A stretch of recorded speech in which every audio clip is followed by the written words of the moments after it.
O să avem before and after. Hai să vedeți Arici! Am schimbat pălăria la întoarcere.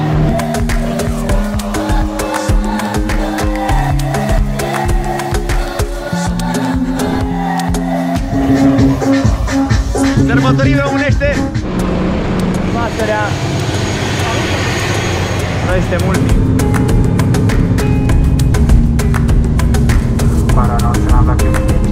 This is Frederick. Yes, I'm Frederick. Hi, I'm Cătălin, Kazak. N-ai cum să nu fii sănătos trăind în locuri ca astea. Da, se pune la poză acum, iau.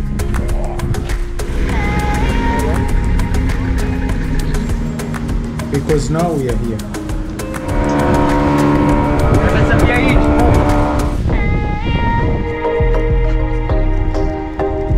Hey, Say hello salut, to my salut, friends. ce faci?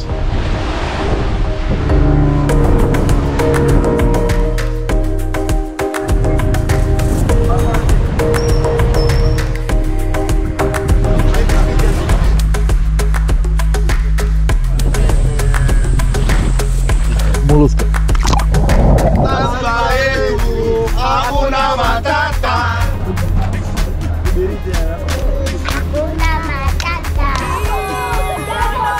My friend, what fish is this?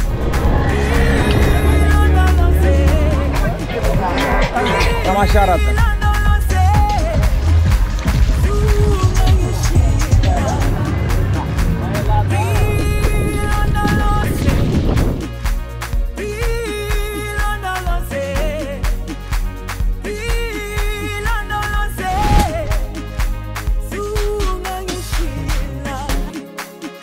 For the people who are living here are only Maasai. No other people living here. Din locul ăsta nu mai au voie nici Masai, So, but no way to go there. să coboare. Astea le-am văzut la televizor și nu puteam să cred că pot să le văd așa, atât de aproape. This is Frederick, my friend.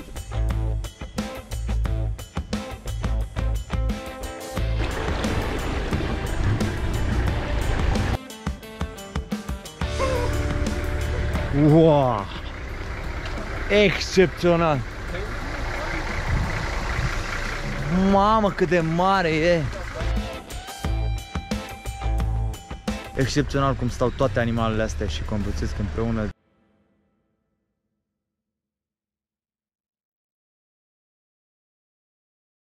În spatele meu este cel mai mare bazar care există pe insula asta.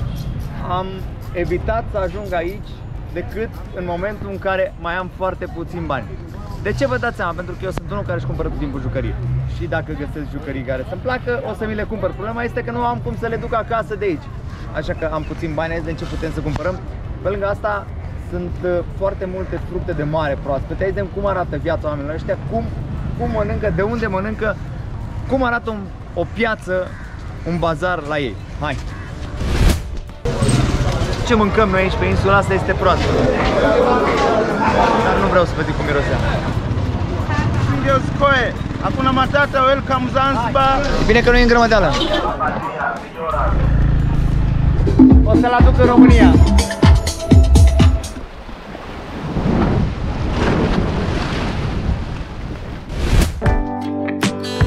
De când am ajuns în Zanzibar, am auzit de piața de carne și de fructe de mare din Stone Town.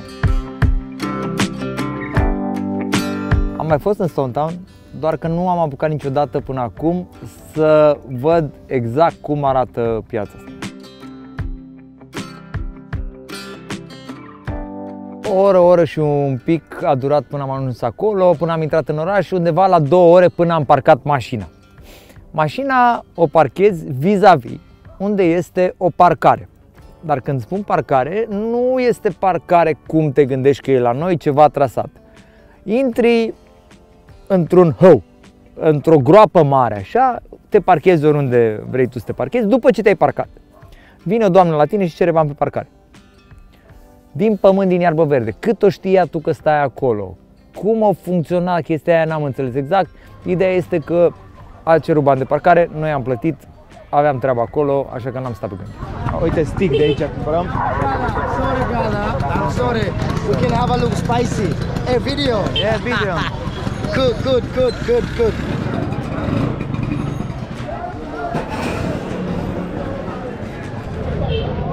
Știi ce e bine? Că nu sar pe tine aici, te lasă în pace și nu sare lumea pe tine.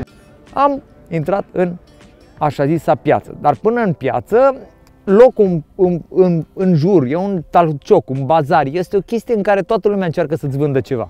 Și când spun încearcă să-ți vândă ceva, acel ceva începe de la fructe culese acum, până la briceag, încărcător de telefon, haine. Nu există ceva pe planeta Terra, cred că și rachete care pleacă pe lună le găsești de vânzare acolo.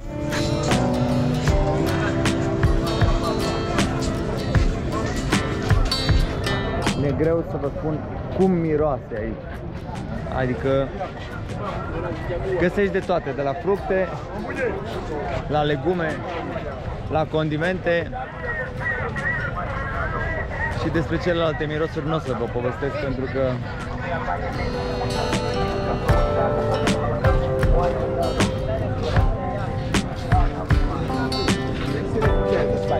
Eu în această excursie am plecat cu Ilie.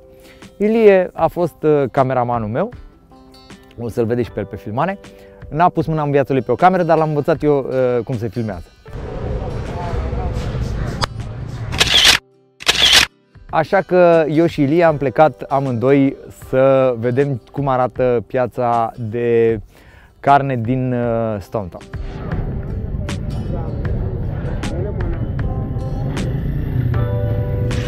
Până să ajungem la piață, 100.000 de oameni ne-au abordat să ne vândă ceva.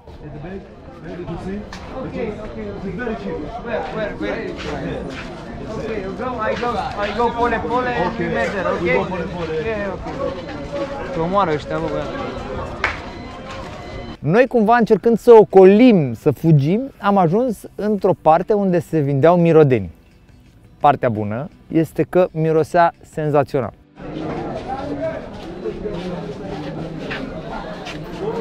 În spate la piața de pește este piața de mirodenii Spice Market, așa îi spun și ei. E recomandat după ce mergi și miroși mult pește acolo și îți vine așa să te bucuri de viață, să vii aici să... Aici e chiar mișto. Acum, orice alt lucru puteai să ne-l vinzi, dar noi nu aveam ce să facem cu mirodenile alea. Așa că, pe lângă mirosul minunat pe care l-am simțit acolo, am plecat în căutarea pieții de carne și de fructe de mare. Lucru deloc greu de făcut, pentru că dacă te ghidai după miros, o găseai fără probleme. Așa arată carnea proaspătă. Intrarea se face pe o poartă mare, este într-o veche clădire din Stone Town și este împărțită în două. În partea din dreapta este piața de carne, în partea din stânga este piața de pește. Când spui piață de carne și piață de pește, în mintea unui om venit din Europa, ce gândești? Gheață, frig, tot felul de chestii de răcire, o temperatură controlată. Aici nu există geamuri și sunt doar niște mese de beton pe care se aruncă carnea.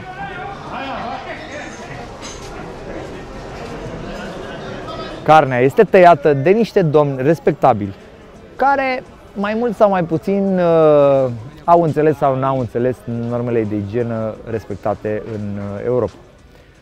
Ba chiar mai mult, unul dintre ei dormea liniștit lângă o bucată de carne.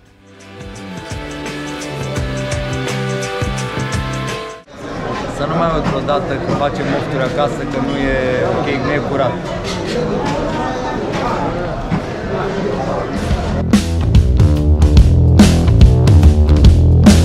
Asta a fost în piața de carne, vis-a-vis piața de pește. Acum, miros plus căldură plus zero aerisire egal fatalitate. Eu o să încerc să intru aici, nu știu cât o să rezist.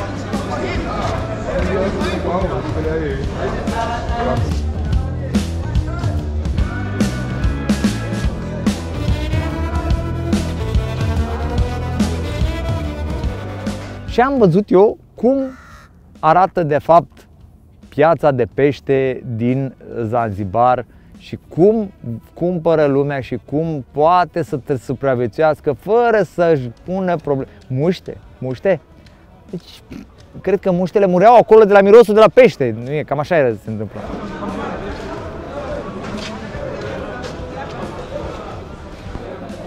Dar una peste alta o experiență mișto, în sensul că am văzut tot felul de rase de pești, tot felul de fructe de mare.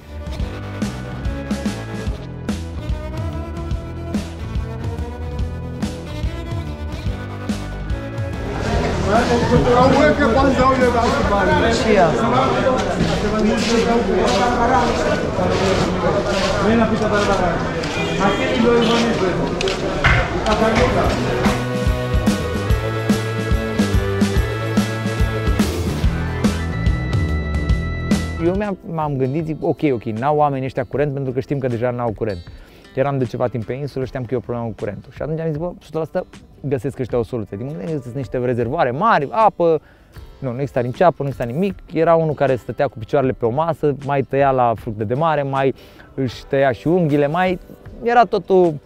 Deci să nu mai aud pe nimeni în Europa care are problemă cu muștele dintr-o cofetărie, că nu, așa nu.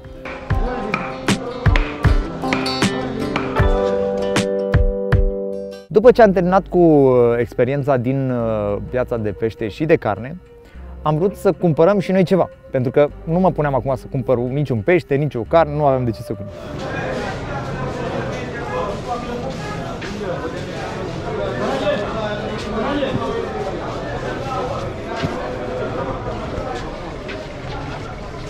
Lăsând la o parte condițiile în care oamenii ăștia vând, nu știu ce să le zic, aceste alimente pe care noi le mâncăm, partea cea mai bună este că totul este proaspăt, pentru că ei nu au condiții în care pot să le țină la rece, să ia tot timpul curentul. Și atunci tot ce mâncăm noi aici pe insula asta este proaspăt.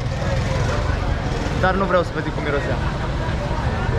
Și am trecut vis-a-vis. Știam că îmi doresc să-mi cumpăr un încărcător de telefon, aia știam că am nevoie.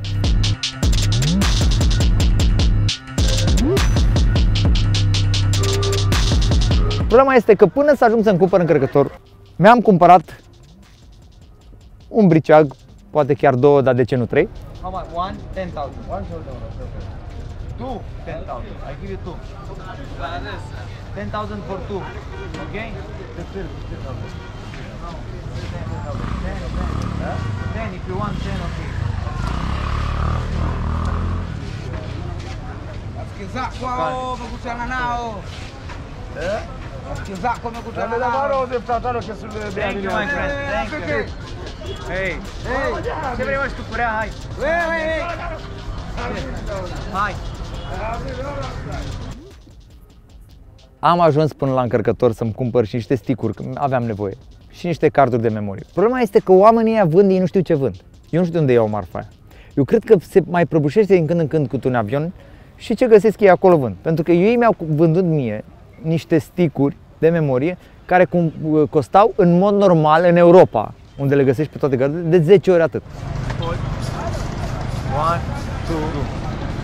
yeah. Moja tu, moja. Na ile mtolezi ile pale. Ile pale. Ai văzut mișcarea, bang, bang. Ile pale mbili pe 1, 2, 3. Thank you, my friend. Hakuna matata. Partea bună este că în sfârșit am ajuns să-mi cumpăr și încărcător de telefon, pe care, bineînțeles, nu l-am cumpărat așa ușor, am negociat, că am învățat că la ei se negociază orice. Și e mișto că de obicei negocierea începe de la un preț astronomic și ajunge la un preț derizoriu. Tot ce trebuie să faci este să te faci că pleci. În momentul când te-ai făcut că pleci, s-a rezolvat. Mare lucru dacă eu nu cumpăr și aragaz. Am fost până la toaletă, deoarece îmi doream să văd cum arată, adică era în ton cu mirosul de pește, cu mirosul de mirodeni. Ideea este că baia era exact la mijloc, între piața de pește și piața de mirodeni. M-a prins bucuria atât de tare aici, încât trebuie să merg până la toaletă. Hai să vedeți cum arată aici. Înainte să vizitezi acest loc, mergi la baia acasă. Punct. Nu există altceva. Punct. Cel mai interesant este că în momentul în care ei consideră că au o anumită cantitate de fructe care nu se va vinde în ziua aia, ei o împart. Era chiar atunci când am plecat noi un camion cu rambutan. Oamenii plecau acasă, nu vânduseră o parte din el și l-au împărțit la cei care erau acolo.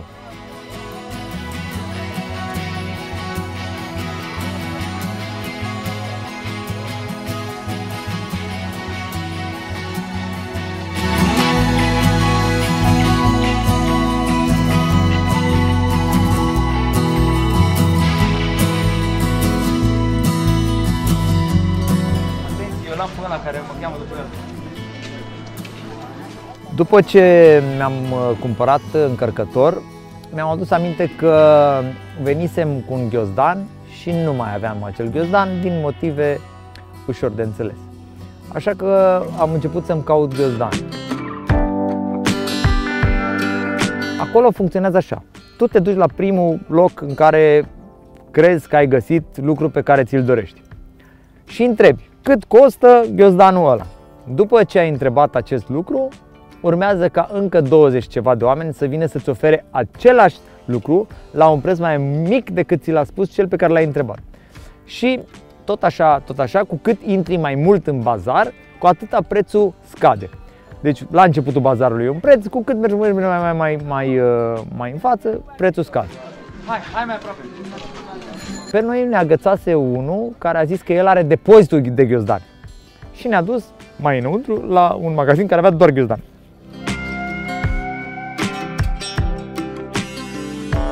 Am găsit un ghiozdan care semăna 1 la 1 cu un ghiozdan de brand foarte scump.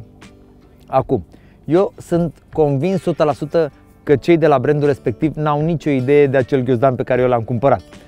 Doar că el costa cam 5% decât ar fi costat în mod normal. Are omul ceva acolo, nu pot să pui. Uite, starea asta. Uite ce generator. Asta e.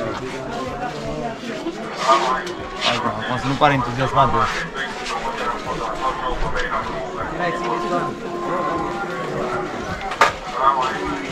Bineînțeles, ce face românul, îl negociază și pe ăla. Așa că m-am făcut că plec. I give you 40 for this.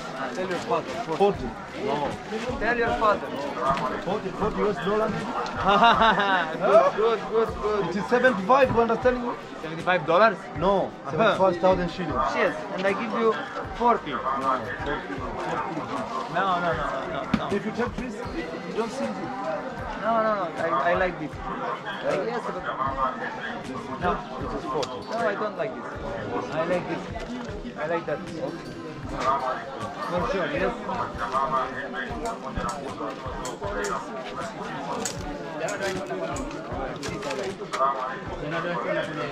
Asante. Oh, 65, maybe you can change this. I told you. Let's meet in the middle. Not 75, not 50 is the most. 50. If you want, I take it.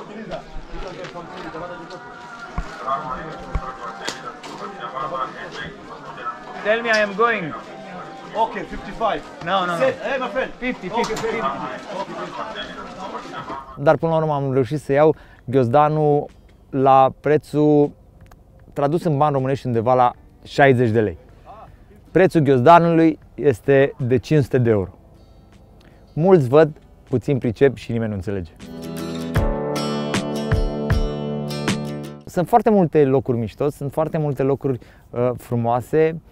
Unul din preferatele mele era o petrecere care se ținea pe malul mării, ținută de niște italieni.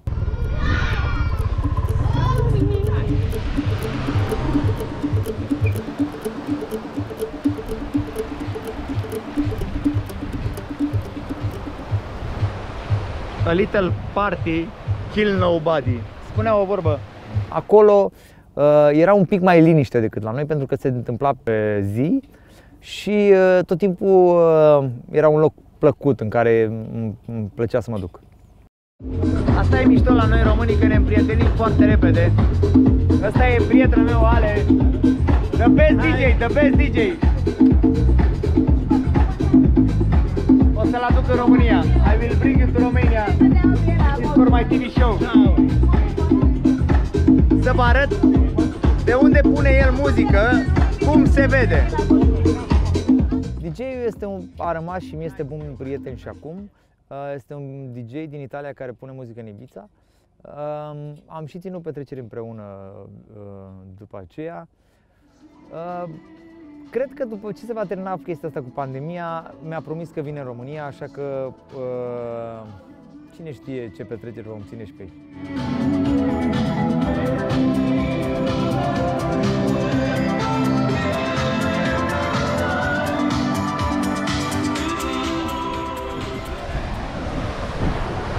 Hai să vă arăt unul dintre lucrurile care îmi place cel mai tare la locul ăsta. Păcat că nu puteți să simțiți cam cât de caldă este apa. Asta e unul dintre ele. Dar de fapt vreau să vă arăt acest fenomen, flux și reflux, care este în partea asta a insulei extraordinar de mare, da?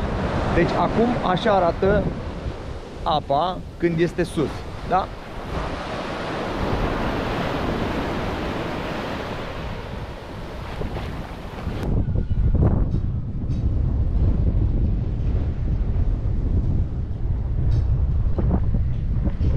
Cât de mișto e lucrul ăsta. La 7 ore distanță apa era până aici sus și acum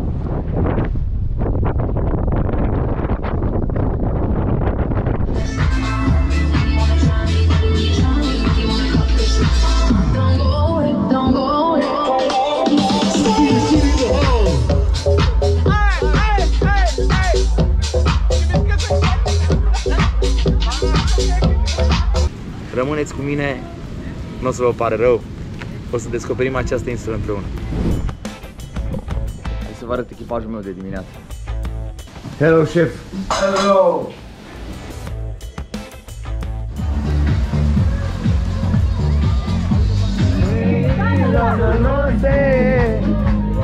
Uite-l pe tovarul tău.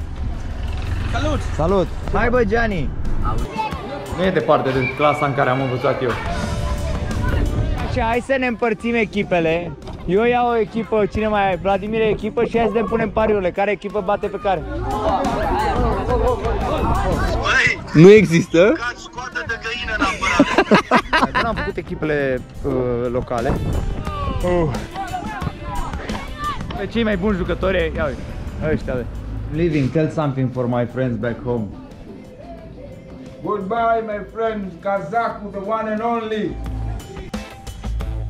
Preparanta, orice merge în sus, la un moment dat se întoarce. Sau mai devreme sau mai târziu toată lumea pleacă. A venit și momentul ăsta.